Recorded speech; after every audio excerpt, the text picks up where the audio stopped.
Hey, what's up guys, this is Nashik from blogdude.com, and in this video we'll see how to secure your WordPress website from different hackers, different attacks, or anyone injecting any script or code on your website. And before proceeding, make sure you subscribe to my channel and also press that bell icon so that you don't miss any further videos. So let's get started. To do so, go to your dashboard, hover appearances and click on add new to add a new plugin. Now here search for iThemes security.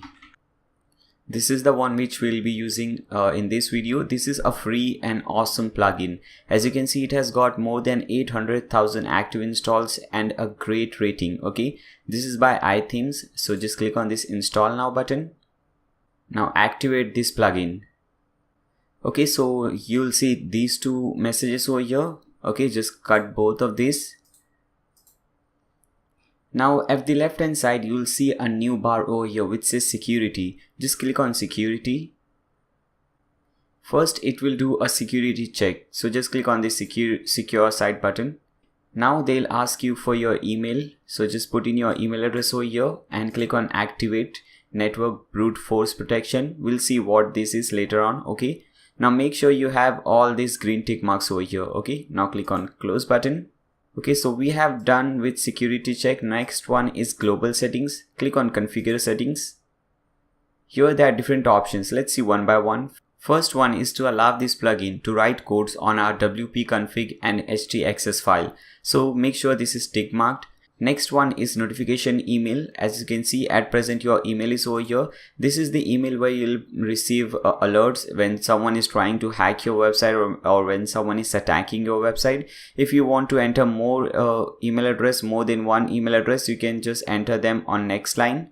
Okay, third one is send digest mail. So basically what does this mean? If you tick mark this thing, which I recommend doing, you will receive one email address. Okay, so someone is attacking your website. Suppose 3 or 4 person have tried to attack to your website, so you won't be getting 4 or 5 email per day. Okay, what will happen is they will make one particular email and send you that. So that is very useful.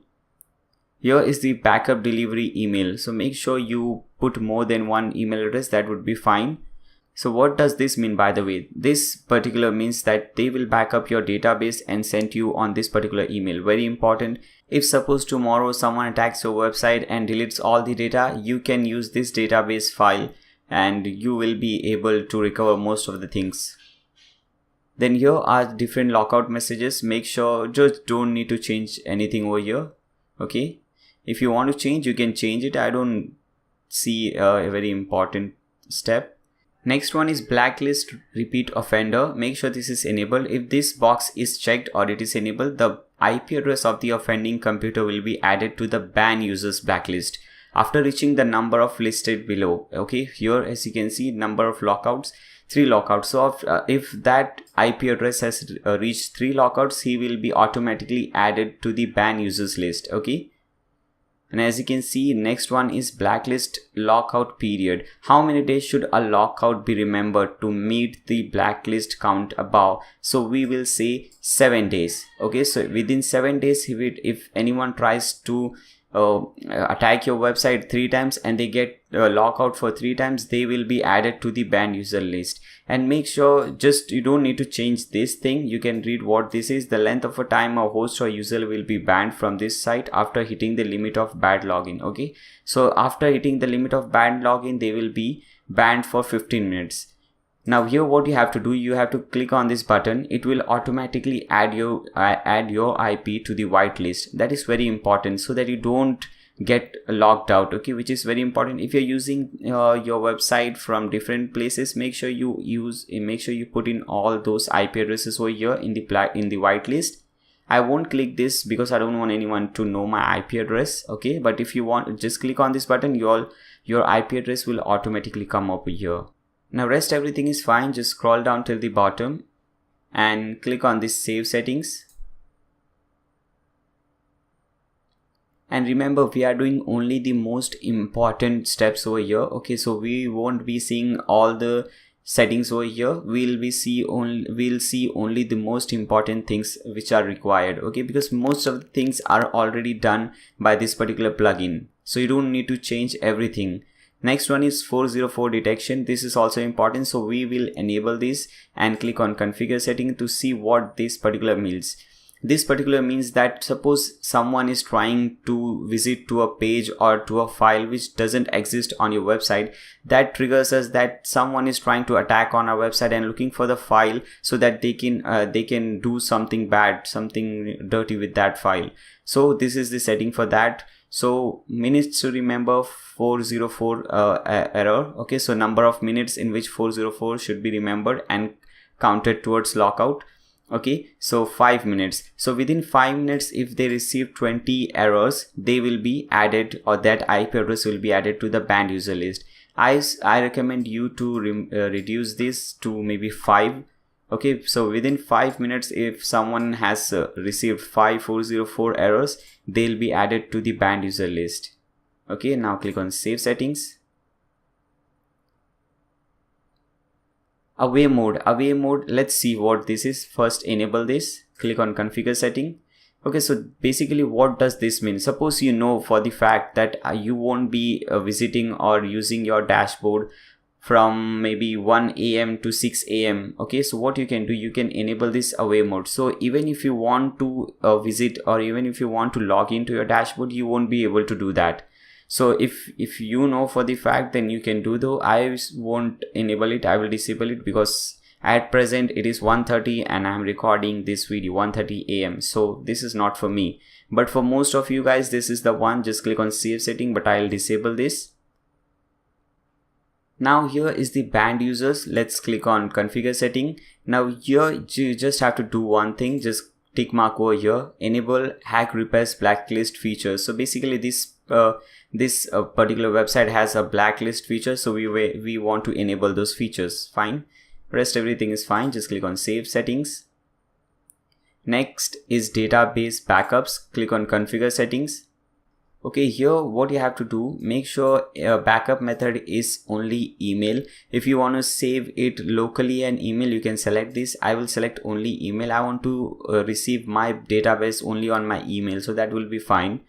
Backup to retain, make sure it is 0 backups, because if you make it 5, 10, whatever, then your database will be saved to your server. For example, if you're using HostGator, they will be saved to your HostGator server, which is not a good thing. Okay, it increases the file size, the server size, and so on. But if you don't care about that, then you can increase that. I would recommend you to keep this to 0.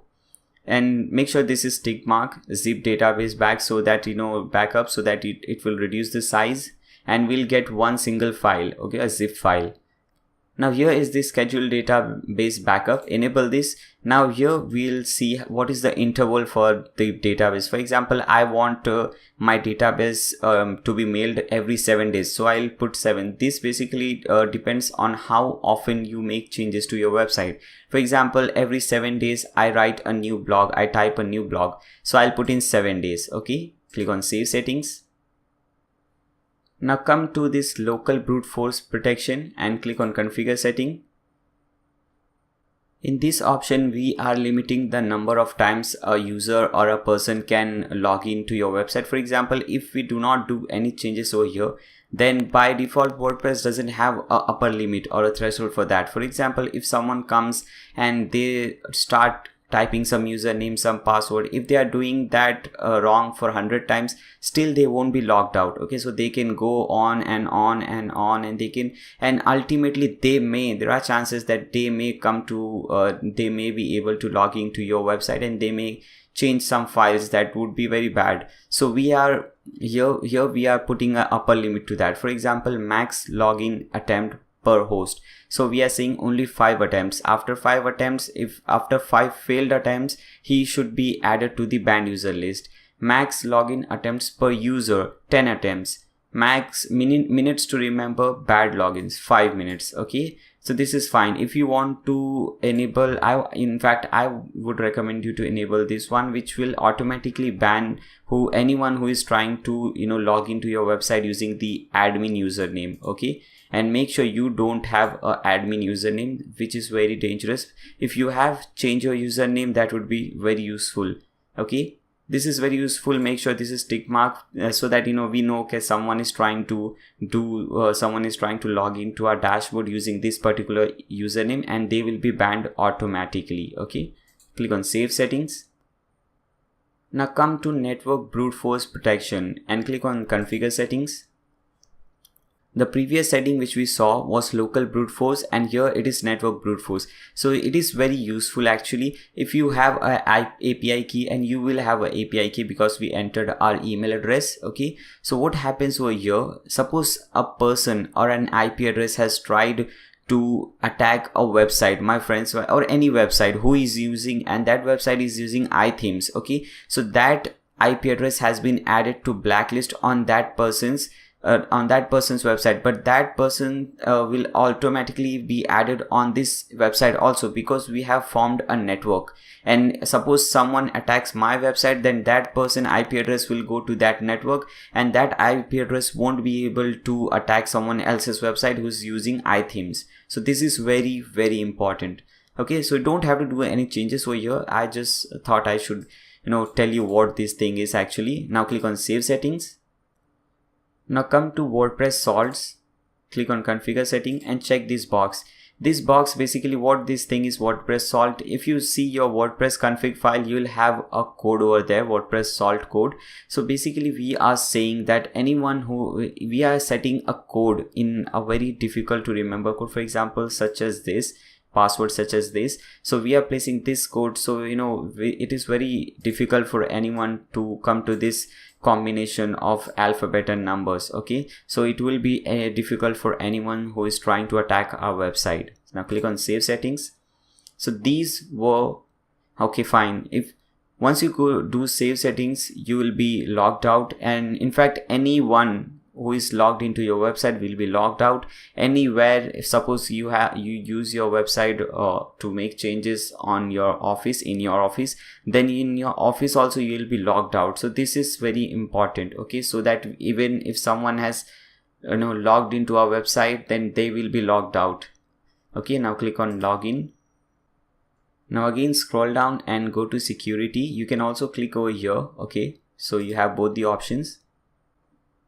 Okay guys, so these were all the basic settings. We are done with basic settings. Now click on this advanced tab over here, and we will be doing the most important, according to me, the most important setting now. Okay, which is to hide the backend. Okay, now just click on this configure settings. Now first let me explain you what this means. For example, any website, any WordPress website by default has this wp-admin as the dashboard. For example, if I have to go to your dashboard, if you have a website XYZ, so I'll go to xyz.com/wp-admin and I will go to your dashboard. Means I'll go to the login page, and if I can successfully log in, then I will be able to log into your dashboard. Now what we want to hide this.